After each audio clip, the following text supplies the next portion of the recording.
ಅಡುಗೆ ಅನಿಲ ಬೆಲೆ 1000 ದಾಟಿದೆ. ಜನಸಾಮಾನ್ಯರು ತತ್ತರಿಸಿ ಹೋಗಿದ್ದಾರೆ. ಕೇಂದ್ರ ಸರ್ಕಾರದ ಗಮನ ಸೆಳೆಯಲು ಉಡುಪಿಯಲ್ಲಿ ಸಮಾಜ ಸೇವಕ ನಿತ್ಯಾನಂದ ಬಳಕಾಡು ವಿನೂತನವಾಗಿ ಪ್ರತಿಭಟನೆ ನಡೆಸಿದ್ದಾರೆ. ಅಡುಗೆ ಗ್ಯಾಸ್ ಬೆಲೆ ಕೈ ಸುಡುತ್ತಾ ಇದೆ. ಜನಸಾಮಾನ್ಯರು ಅಡುಗೆ ಮಾಡದ ಸ್ಥಿತಿಯಲ್ಲಿದ್ದಾರೆ. ಒಂದೆಡೆ ದಿನನಿತ್ಯ ಬಳಕೆಯ ವಸ್ತುಗಳು ಬೆಲೆ ಹೆಚ್ಚಾದರೆ ಇನ್ನೊಂದೆಡೆ ಪೆಟ್ರೋಲ್ ಡೀಸೆಲ್ ಬೆಲೆ ಹೆಚ್ಚಾಗಿದೆ. ಈ ನಡುವೆ ಅಡುಗೆ ಅನಿಲ ದರ ಹೆಚ್ಚಾಗಿದ್ದು ಮಧ್ಯಮ ವರ್ಗದವರ ತಲೆನೋವು ಹೆಚ್ಚಿಸಿದೆ.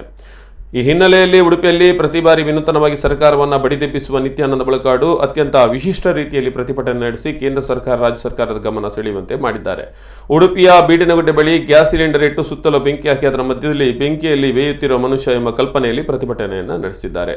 1000 ಸಂಭ್ರಮ ಎಂದು ಸಿಹಿ ಇಟ್ಟು ಕೇಂದ್ರ ಸರ್ಕಾರದ ವಿರುದ್ಧ ಆಕ್ರೋಶ ವ್ಯಕ್ತಪಡಿಸಿದ್ದಾರೆ.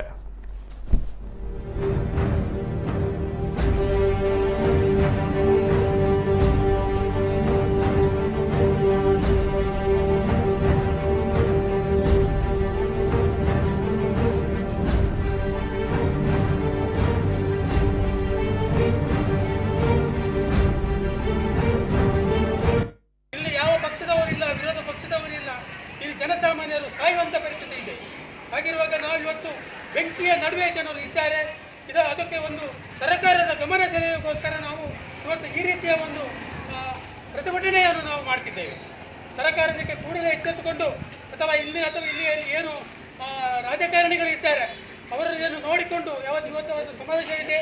ಆ ಸಮಾವೇಶದಲ್ಲಿ ಕೂಡ ಮಾಧ್ಯಮದ ಅವರಿಗೆ ಬೆಲೆ ಏರಿಕೆ, ಇಂಧನ ಬೆಲೆ ಅಥವಾ ಪೆಟ್ರೋಲ್ ಬೆಲೆ, ಡೀಸೆಲ್ ಬೆಲೆ ಅಥವಾ ಇನ್ನಿತರ ಎಲ್ಲ ರೀತಿಯ ಒಂದು ಏನು ಸಾಮಗ್ರಿಗಳಿವೆ. ಇವತ್ತು ಪ್ರಮುಖವಾಗಿ ನಾವು ಬಡ ಸಾಮಾನ್ಯರು ದಿನನಿತ್ಯ ಬಳಸುವಂತಹ ಏನು ಗ್ಯಾಸ್ ಇದೆ ಅದಕ್ಕೆ ಸುಮಾರು 1002 ರೂಪಾಯಿ ಇವತ್ತು ಆಗಿದೆ.